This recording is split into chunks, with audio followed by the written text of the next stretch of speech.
Hello students, welcome to my channel Kirtisekhar. Today we are going to discuss about Euclid's geometry exercise 5.1. So in this video we will discuss all the questions of 5.1. So the first question is given: which of the following statements are true and which are false? Give reasons for your answer. Right? So here is the first question or first statement: only one line can pass through a single point. Only one line can pass through a single point. If I take a point as P, I can draw a line like this. I can draw a line like this. I can draw a line like this. I can draw a line like this. So we can draw infinity number of lines from a single point, right? So this statement is false. Okay, so the reason is, you have to give reason. The reason is we can draw infinity number of lines through a single point. You can write this as your answer. Okay, the second question is, or the second statement is given as: there are infinite number of lines can pass through two distinct points. Let us consider A is a point and B is a point. From these 2 points, only one line can pass through. Only one distinct line can pass through them. It is according to axiom 5.1. Euclid's axiom. What is Euclid's axiom 5.1? Given two distinct points, there is a unique line pass through them. So you can write the reason. This is your true, this is your false statement. This is your false statement, and your reason will be axiom 5.1, or you can write according to axiom 5.1, given two distinct points, there is a unique line passing through them. Okay, we will discuss the statement number 3. So what is statement number 3? And the third statement is: a terminated line can be produced indefinitely on both the sides. If AP is a line segment, I can produce indefinitely, right? According to your postulate number 2. Postulate number 2, we can state that this statement is your true statement. So what is it? Postulate number 2, it states that a terminated line can be produced indefinitely. Okay, so this statement is true. Okay, we'll go to the fourth question. Given that if two circles are equal, then their radii are equal. Let us consider two circles of radius r1 and radius r2. We know that if two circles are equal, then their area will be, let this is 1, this is 2, second circle. So area of first circle is equal to area of second circle. That means 2 pi r1 is equal to 2 pi r2. Pi r1 square is equal to pi r2 square. So pi will be cancelled. Right, from here I can write r1 square is equal to r2 square.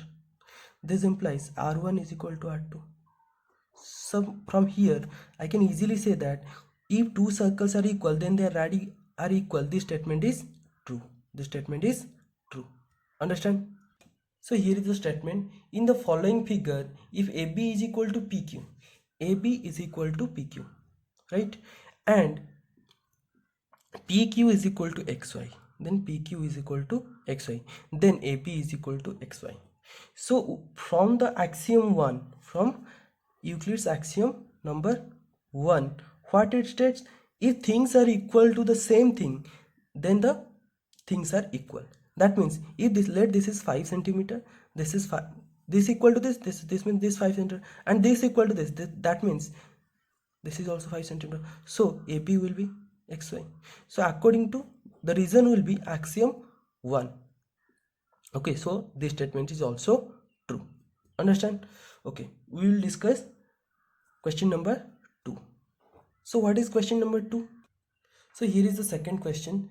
Give a definition for each of the following terms. Each of the following terms. This term, this term, this term, and this term. Are there other terms that to be needed? Define first. What are they and how might you define them? Okay. So before we proceed, or before we define parallel lines, we should know what is line. What is line segment? So before we define a circle, we should know what is circle. So we should know what is quadrilateral before knowing the square. So there are several definitions we should know before we defining these things. So what are they? That is, we have to define what is a point first. Second is what is a line. Third thing, we should know what is a plane. We should know what is an angle. Fifth, we should know what is a circle. Then we should know what is a quadrilateral. Right? So we have to define these terms first. After that, we will go to these things. Okay. So what is a point? So first, what is a point? We have already learned what is a point in the previous video. So tell me, what is a point? Pause the video and write the answer or comment me below. So we know that point is a geometrical shape which has no part, or we can define a point is a geometrical representation which doesn't have length, breadth or height but have existence. That means if I took a point A, it does not have length, it does not have breadth, it does not have height, but this is a point. This has its own existence, right? So this is the definition of point. You can write it like this. Okay, let's go to what is a line. So the line is, according to Euclid, it is a breathless length. That means if I draw a line AB, it has length that is 5 centimeter. Let this is 5 centimeter, but this has no breadth. That's why we can write it is a breathless length. Okay, this is line. Next, so next is plane. So a plane is a surface which lies evenly with the line, right? That means I have already told you, if this is a surface, if I put a line, the part of the line is not evenly with this rough surface, so that's why it is called rough surface, right? If this is a surface and if I put a line over it, if I put a line over it, so each and every point lies evenly. That's why it is called a plane surface. Understand what is rough surface, what is plane surface? So this is the definition of plane. A plane is a surface which lies evenly with the line. Then next is angle. What is an angle? When two lines intersect with each other, they produce angles. That means if a line is this, AB is a line and another line is BCD, this produces angle. That means this is an angle, this is another angle, this is an angle, this is an angle, or I can say that this is also an angle, right? So when two lines intersect each other, they produce angles. This is the definition of angle. Okay. Next is circle. What is a circle? Okay, First draw the picture. This is a circle and the center is O. So circle is a set of points. It is a set of points which are equidistant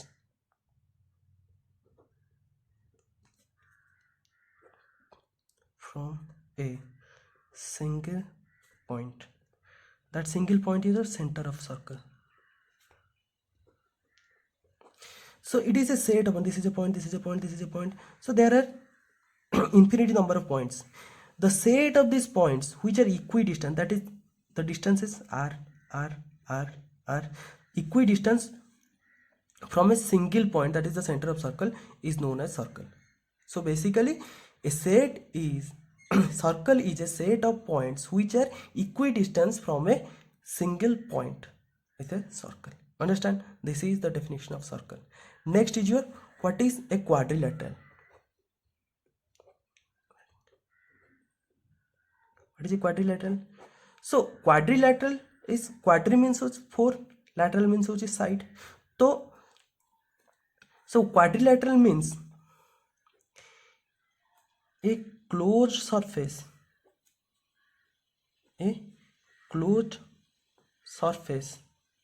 having four sides, or we can write a four-sided closed surface is called quadrilateral. So let this, so here is one side, here is two side, here is third, here is fourth. So it is a four-sided closed surface. So this is known as quadrilateral. Okay, we'll go to the definitions questions. So first is parallel lines. When two coplanar lines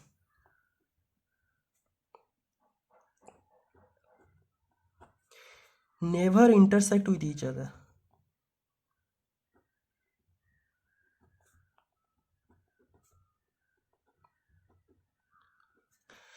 are called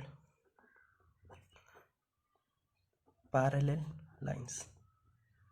That means if AB is a line and CD is another line, these two are lie in a same plane, that is, here it is a paper. So these two lie on the same plane, that is coplanar, and they never intersect each other. If I extend like this and extend like this, they will never intersect each other at infinity also. They will never intersect. Then we can call this as parallel lines. Okay, this is the definition. When two coplanar lines never intersect with each other are called parallel lines. Okay, next question, next definition. So next is your perpendicular lines. Perpendicular lines. Same definition. When two coplanar lines intersect with each other to form an angle 90 degree, then they are called perpendicular lines.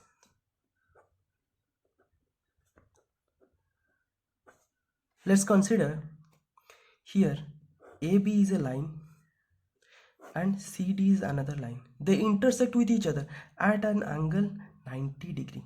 So now I can say that AB and CD, they are perpendicular to each other, or they are perpendicular lines. Okay, let's go to the third definition. And the third definition is line segment. What is line segment? So what is line segment? It is a part of line. It is a part of line having both the end fixed. Having both the end fixed. What is the meaning? Let this is a line, and I can take it is a part as A, B. If I took this part, here the two ends are fixed. It is a part of line and the ends are fixed. We cannot extend it. So now I can say that AB is a line segment. If the two ends are fixed, then this is called a line segment. Understand? Okay, we'll go to the third definition. We'll go to the fourth definition. What is the fourth definition? Radius of the circle. What is the radius of circle? Okay, here is a circle. Here is the center. The line joining the center to any point on the circumference. The line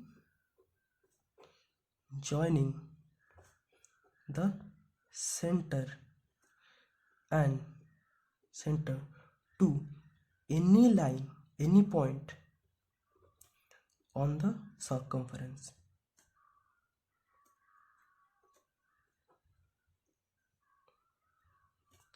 is called radius of the circle. That means let this is O, this is P. Here OP is the radius, OP is the radius. So this is radius of the circle. This is the definition of radius of circle. Okay, so let's go to the last definition. So what is a square? A square, it is a quadrilateral. It is a quadrilateral whose all sides are equal and each angle is 90 degree.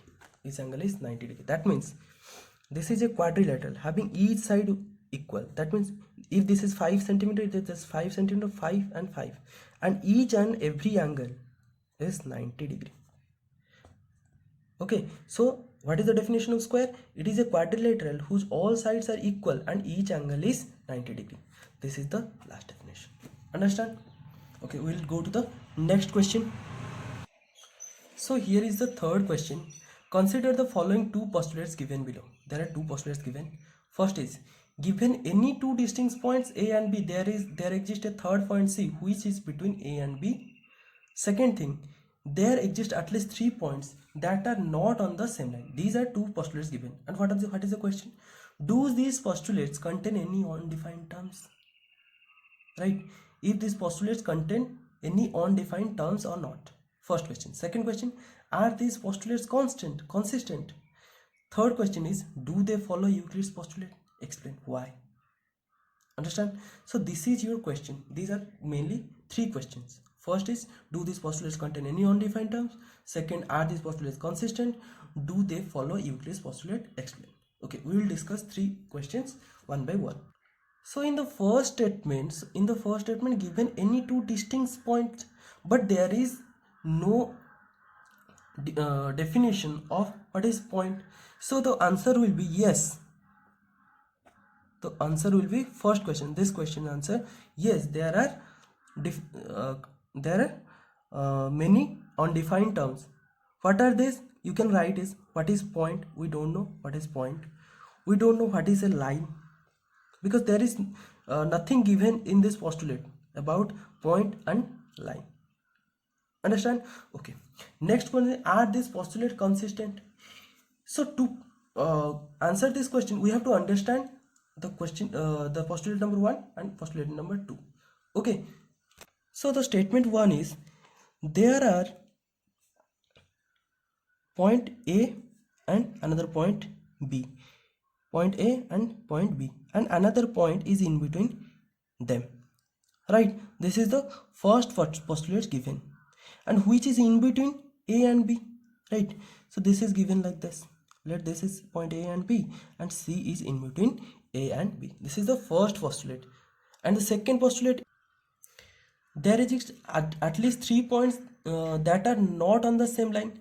That means these are in the line. This is first postulate. Second postulate, according to the second postulate, there is a point A and there is a point B, and if line pass through them, and there is a third point C which does not lie on the AB line. Right? This is the second postulate. This postulate is different from this postulate. They do not So consistency. So this is, are these postulates is consistent? This the answer will be no. They are not consistent. The answer will be no, they are not consistent, because here postulate 1 shows something and postulate shows the something. Okay, we'll answer the third question. Do they follow Euclid's postulate? No. The answer will be no. This do not follow Euclid's postulate. Why? Because here this postulate does not talk about straight line, terminated line, circle, right angle, tool, straight lines, etc. But Euclid's postulates stated all those things. So the answer will be no. The answer will be like there are several terms which is still undefined in these two postulates, that is straight line, terminated line, circle, etc. Okay, so the answer will be no. We'll go to the fourth question of this exercise. So here is a question number 4. What is given? If a point lies between 2 points A and B such that AC is equal to BC, then prove that AC is equal to half of AB, the point C. Okay, so we have to draw the figure first. The given that there are 2 points A, B, in which C lies in between them, such that AC is equal to BC, right? So given that AC is equal to BC, right? Okay, we'll solve from here. Given that AC is equal to BC, adding AC on both the sides,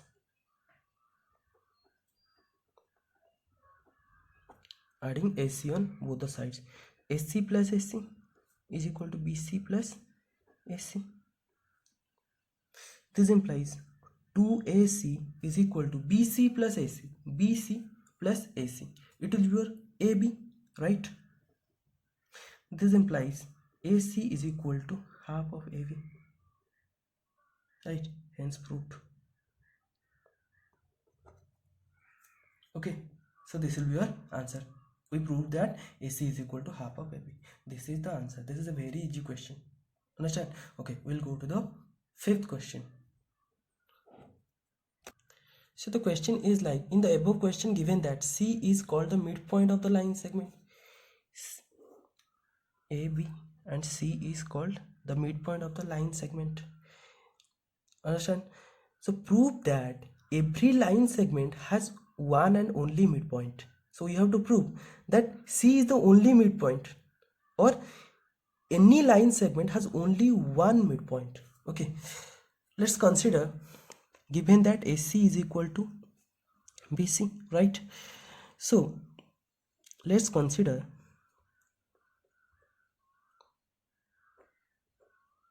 another midpoint.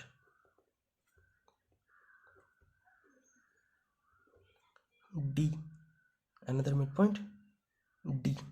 So now I can write AD is equal to BD, right? So this is equation 1, this is equation 2. Given that this, but I took that, let us consider another midpoint is D. There are two midpoints C and D. Okay, we are taking as or we are assuming D as a midpoint. Okay, subtracting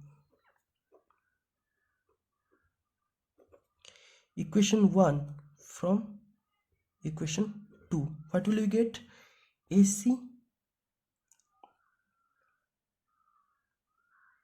sorry, equation 2 from 1, equation 2 from 1, AC minus AD is equal to BC minus BD. So this will be your AC minus AD, AC minus AD. This will be your minus CD, because this is bigger than, minus CD is equal to BC minus BD is equal to CD, right? If I took this CD to that side, so this will be 0 is equal to CD plus CD, right? CD plus CD. This implies 0 is equal to 2 CD. This implies CD is equal to 0 by 2 is equal to 0. So the length of CD is equal to 0. That means C and D coincide. We can write here C point C and D coincide. If these 2 points coincide with each other, then we can clearly say that AB has only one midpoint, or any line segment has only one midpoint. So this is your proof. Understand? Okay. So here is the question number 6. In the following figure, if AC is equal to BD, then prove that AB is equal to CD. Given that AC is equal to BD. This is equation number 1. Here AC is equal to AB plus BC. BD is equal to BC plus CD. Right? So comparing equation 2 and equation 3. If we compare, here given that AC is equal to BD, this means these two equations are same. That means AB plus BC is equal to BC plus CD. Right? This implies I can write AB is equal to BC plus CD minus of BC. So plus BC minus BC cancel. This implies AB is equal to CD root. Right? So this is your question number 6. Let's go to the question number 7. So here is the question number 7. Given that why is axiom 5 in the list of Euclid's axiom considered as universal truth? So we should know what is axiom 5. So axiom 5 states that whole is greater than a part. This is axiom 5. So let's consider a biscuit. Let's consider this is a biscuit. Right? This is a biscuit. So if I break this biscuit into 2 pieces, right? So the area of this biscuit is greater than this part. So this is part 1, this is part 2. So this biscuit is greater than first part, and this biscuit is always greater than the second part, right? Because the whole is greater than a part. So that's why it is the universal truth. Understand? This is your question number 7. I hope you like the video. Please do share and subscribe with your friends, okay, so that they will be get benefited during the lockdown period. So do share the video and press the subscribe button. Okay, thank you.